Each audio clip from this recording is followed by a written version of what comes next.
ആംബുലൻസുകളുടെ സംസ്ഥാനത്തെ നിരക്ക് ഏകീകരിച്ചു എന്ന വാർത്തയാണ് ഇപ്പോൾ വരുന്നത്.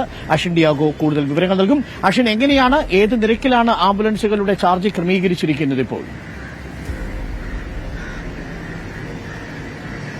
ഡോക്ടർ അരുൺ, ഈ ആംബുലൻസുകൾക്കെതിരെ വ്യാപകമായ പരാതിയായിരുന്നു ഉണ്ടായിരുന്നത്. അതായത് പലരും പല രീതിയിലുള്ള തുക നിരക്ക് ഈടാക്കുന്നു എന്നത് ഒരു പതിവ് പരാതിയായതോടുകൂടിയാണ് ഇപ്പോൾ ഇത് ഏകീകരിച്ച് ഉത്തരവിറക്കിയിട്ടുള്ളത്. ഗതാഗത വകുപ്പാണ് ഇത് സംബന്ധിച്ച ഉത്തരവ് ഇറക്കിയിട്ടുള്ളത്. എ മുതൽ ഡി കാറ്റഗറി വരെയുള്ള വിവിധ ആംബുലൻസുകളുടെ നിരക്കാണ് ഇപ്പോൾ ഏകോപിച്ചിരിക്കുന്നത്. 800 രൂപ മുതൽ 2500 രൂപ വരെയാണ് ഈ ഫീസ് നിശ്ചയിച്ചിട്ടുള്ളത് എന്നുള്ളതാണ്.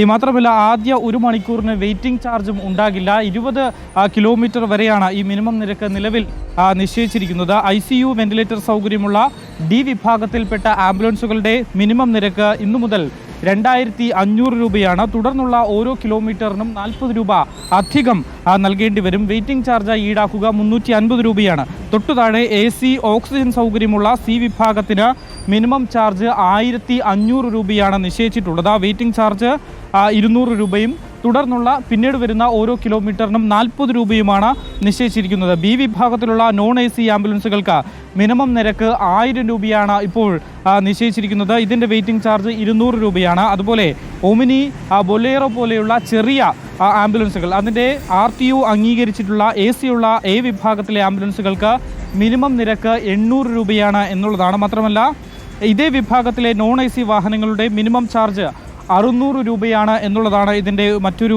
കാര്യം. വെന്റിലേറ്റർ അതുപോലെ തന്നെ C D വിഭാഗത്തിൽപ്പെട്ട ആംബുലൻസുകളിൽ BPL കാർഡ് ഉടമകൾക്ക് 20% ഇളവ് നൽകും. അതുപോലെ തന്നെ ക്യാൻസർ രോഗികൾ, 12 വയസ്സ് താഴെയുള്ള കുട്ടികൾ, അവർക്ക് കിലോമീറ്ററിന് 2 രൂപ വീതം കുറവും നൽകും. Arun. Okay, thank you. Ashin ഡിയാഗോയാണ് വിവരങ്ങൾ നൽകിയത്. ആംബുലൻസുകളുടെ റേറ്റുകൾ ക്രമീകരിച്ച് ഉത്തരവിറങ്ങിയിരിക്കുന്നു.